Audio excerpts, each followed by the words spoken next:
Hey everyone, and welcome back to A Guiding Light 9/11 Online. For today's deep dive, we're going to be tackling a really important topic, Yeah. and that's how to support someone in a different recovery. Mm-hmm. Now, the source material we've got for this is pretty incredible, I have to say. Huh. It goes way beyond the typical advice. It does. You'll hear stuff about having tough love or, Oh, yeah. setting boundaries and all this stuff, and it really digs deeper into some unexpected Yeah, strategies. it really does. And I think some people will be really surprised to learn what actually helps. Oh yeah, for sure. For Hmm. sure.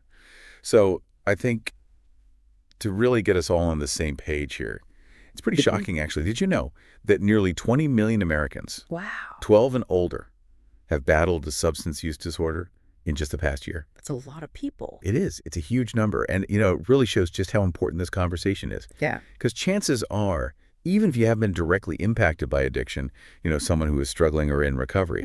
Absolutely. And the thing is, support can be absolutely life-changing for someone who's going through this. Yeah.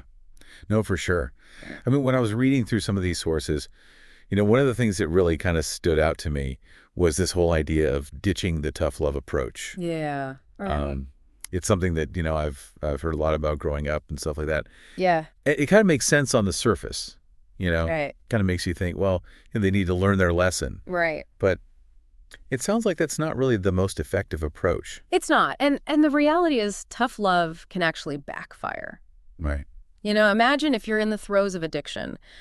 You're already facing such a challenging battle, and then you feel judged or abandoned by the people you need the most. Yeah. That can be so devastating. It's like adding another layer of hardship on top of everything they're going through already. Absolutely. So these sources really advocate for a completely different approach, and one that's rooted in empathy, understanding, and genuinely connecting with the person. That makes a lot of sense. Yeah. So I'm really excited to dig into these 5 unexpected strategies that the sources highlight. The first one is listen without judgment. Okay. And I know this is something we hear all the time, Yeah. right? Like in any relationship or any situation, just listen without judgment. But, it's easier said than done. Absolutely. But when was the last time that you felt truly heard? Not just someone listening to respond, but truly listening to understand. Right. And that's what we want to provide for someone in recovery. So you're talking about being present in the moment, Mhm. really focusing on what the person is saying, how they're feeling, Exactly. not interrupting, not offering unsolicited advice. Right. Really just kind of being there with them. Yeah, just hold space for them. Let them open up without fear of judgment.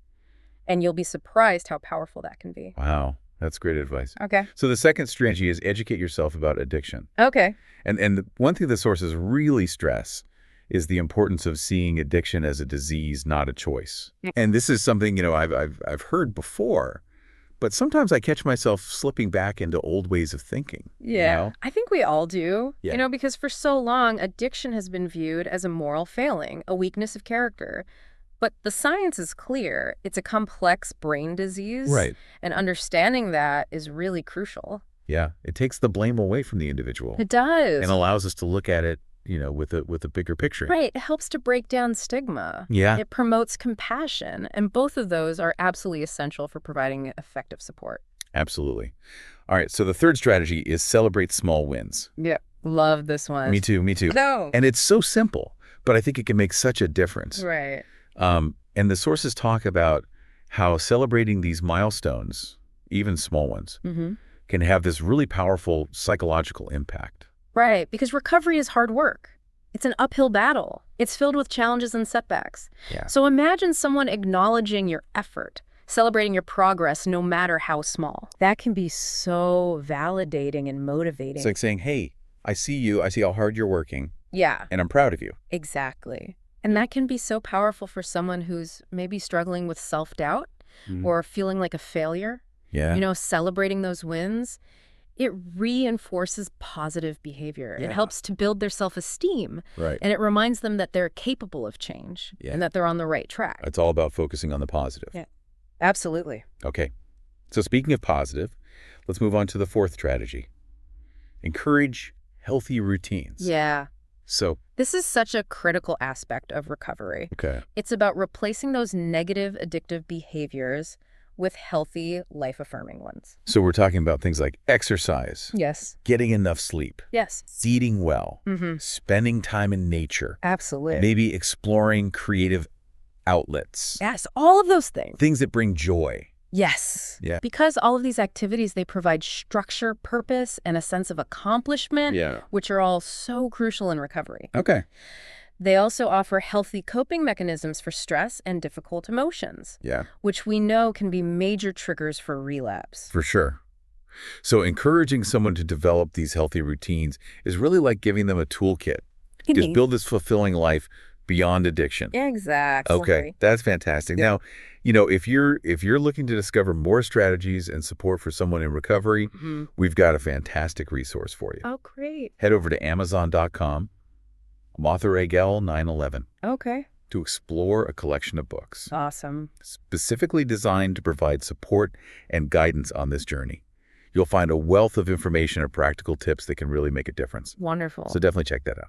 All right, so now let's move on to the fifth and final strategy.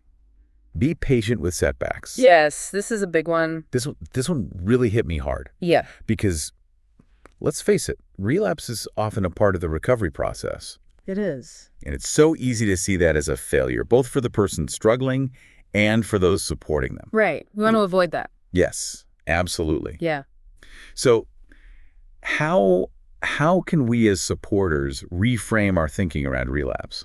It's about shifting our perspective from judgment to understanding.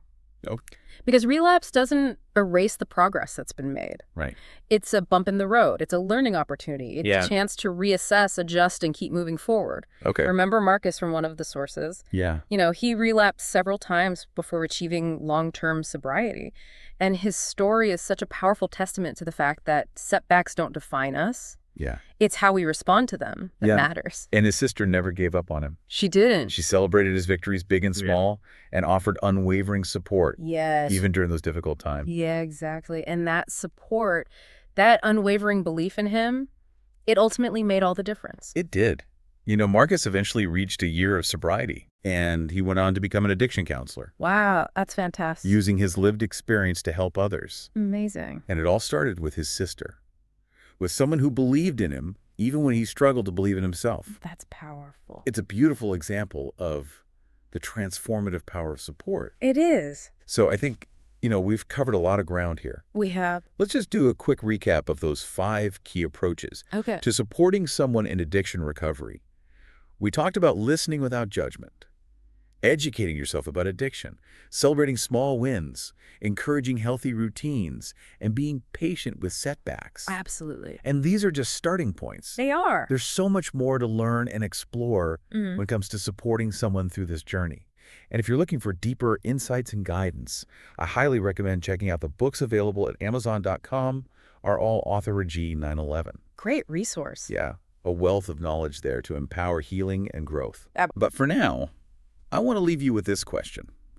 What's one specific action you can take today to better support someone in your life who might be struggling with addiction? That's a great question for everyone to consider. It could be something as simple as sending a text message, Yeah. letting them know you're thinking of them, or, maybe offering to attend a support group meeting with them, Mm-hmm. or even just educating yourself further about addiction so you can be a more informed and compassionate ally. Absolutely. Every little bit helps. It really does. So a huge thank you for joining us on this deep dive on the A Guiding Light 911 online podcast. Until next time, take care.